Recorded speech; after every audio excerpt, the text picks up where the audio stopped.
আজ আমি তোমাদের মডেল 4 এর সমস্ত 1 নম্বরের প্রশ্নগুলোর উত্তর আলোচনা করব। প্রথম প্রশ্ন দেখো, 1 কি বলেছে? 1.25 টাকাকে 10 টাকার শতকরায় প্রকাশ করতে হবে। 10 টাকার শতকরায় প্রকাশ করতে হবে।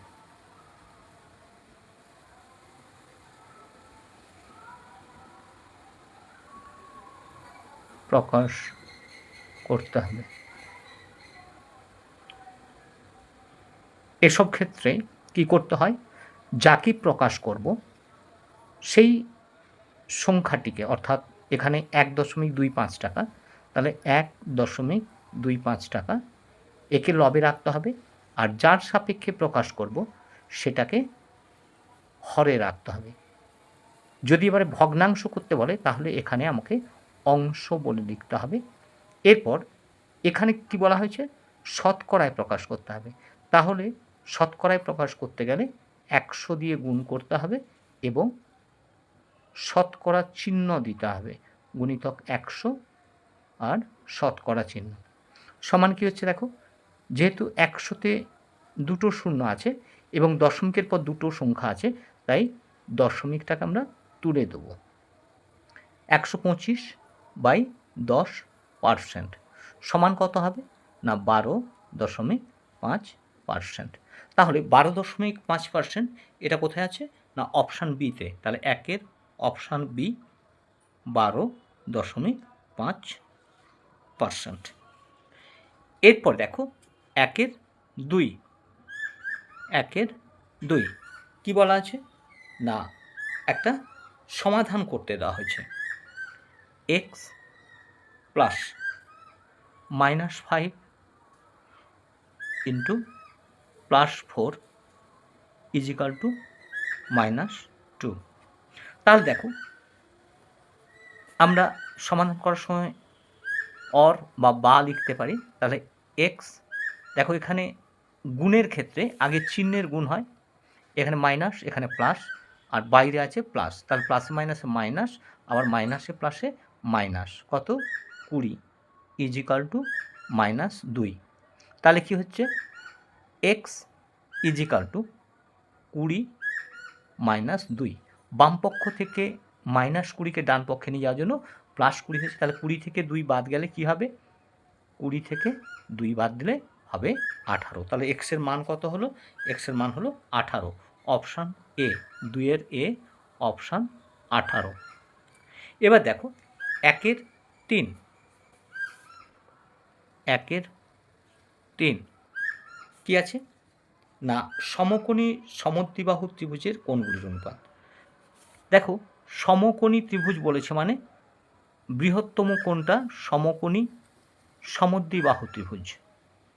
সমদ্বিবাহু ত্রিভুজ। তাহলে সমকোণী যেহেতু বলেছে, সমকোণী বলার জন্য তাহলে বৃহত্তম কোণটা হবে 90 ডিগ্রি। তাহলে ত্রিভুজের 3টে কোণের যোগফল কত? 180 ডিগ্রি। তাহলে বাকি দুটোর যোগফল কত হবে? 90 ডিগ্রি। এবার যেহেতু সমদ্বিবাহু ত্রিভুজ, তাহলে সমদ্বিবাহু ত্রিভুজ মানে তার অপর কোণ দুটি সমান হবে। তাহলে অপর কোণ দুটি সমান হবে, তাহলে অপর কোণ দুটির প্রত্যেকটাকে মান কত হবে?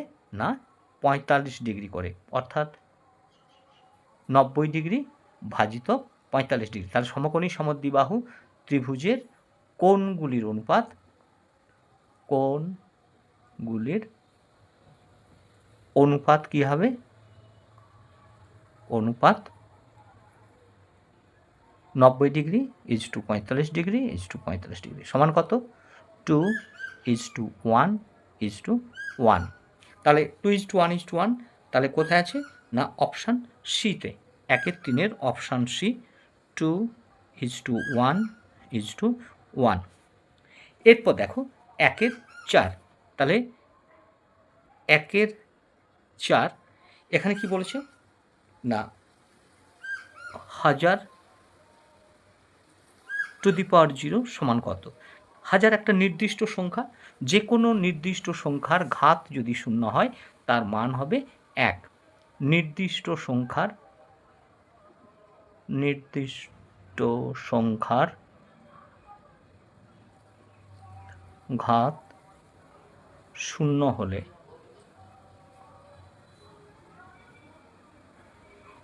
মান হবে 1। তাহলে 1/4 অপশান বি, মান হবে 1। 1/5 কি বলেছে?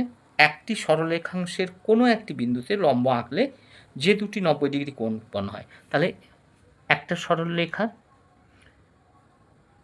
উপর আমি একটা লম্ব টানলাম, এবার কি বলছে? যে দুটো কোণ উৎপন্ন হয় তার সেই কোণ দুটির সমদ্বিখণ্ডকের মধ্যবর্তী কোণ। তাহলে ডান দিকের কোণটার আমি একটা আনুমানিক সমদ্বিখণ্ডক আঁকলাম।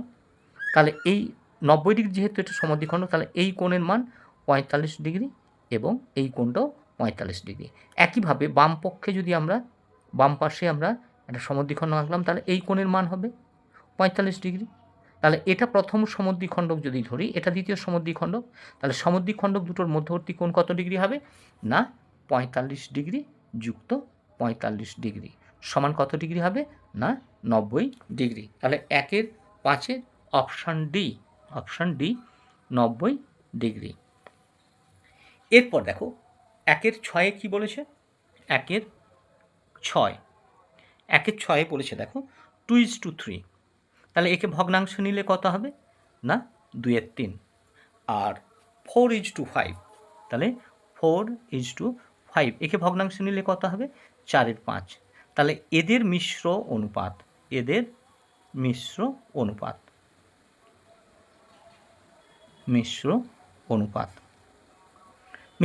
কি হবে? না মিশ্র অনুপাত হবে 2/3 গুণিতক 4/5। দেখো কোনো কাটাকাটি হবে না। তাহলে উপরে থাকলো কত? লবে থাকছে 8 আর হরে থাকছে 15। তাহলে অনুপাতটা কি হবে? না 8:15। তাহলে 1/6 উত্তর হবে মিশ্র অনুপাত। 8/15 আকারে আছে এখানে অপশানে, তাই 8:15 না করে আমরা 8/15 লিখব। 1/6 অপশান বি 8/15। এরপর দেখো 1/7 কি বলেছে? না x² + 5x, x² + 5x বলছে এর থেকে কত বিয়োগ করলে -x² হবে। তাহলে এর থেকে কত বিয়োগ করলে এটা পাবো। তাহলে -x² কি হচ্ছে? -x² বিয়োগফল। তাহলে -x² যেহেতু বিয়োগফল, তাহলে x² 5 + 5x থেকে বিয়োগ করা হবে মানে, তাহলে x² + 5x হচ্ছে বিয়োজ্য। তাহলে বিয়োজ্য আর এটা বিয়োগফল। বিয়োজ্য থেকে বিয়োগফল যদি বিয়োগ করা হয় তাহলে আমরা পাবো বিয়োজক। তাহলে বিয়োজক পাবো। তাহলে এটা হবে কত? x² + 5x, x² + 5x আর মাইনাসে প্লাস x²। তাহলে কত হবে? না x² আর x², তাহলে এখানে হলো 2x² + 5x, 2x² + 5x। তাহলে option B 2,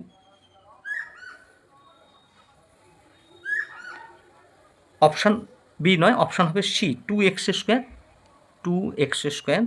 + 5x, option C 2x² + 5x। এরপর দেখো 1/8 কি আছে? ABC ক্রমিক সমানুপাতি। তাহলে ক্রমিক সমানুপাতির ক্ষেত্রে কি হয়?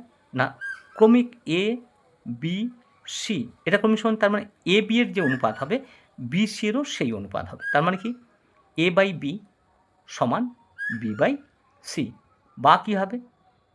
b² = ac। অতএব b = কী হবে? b =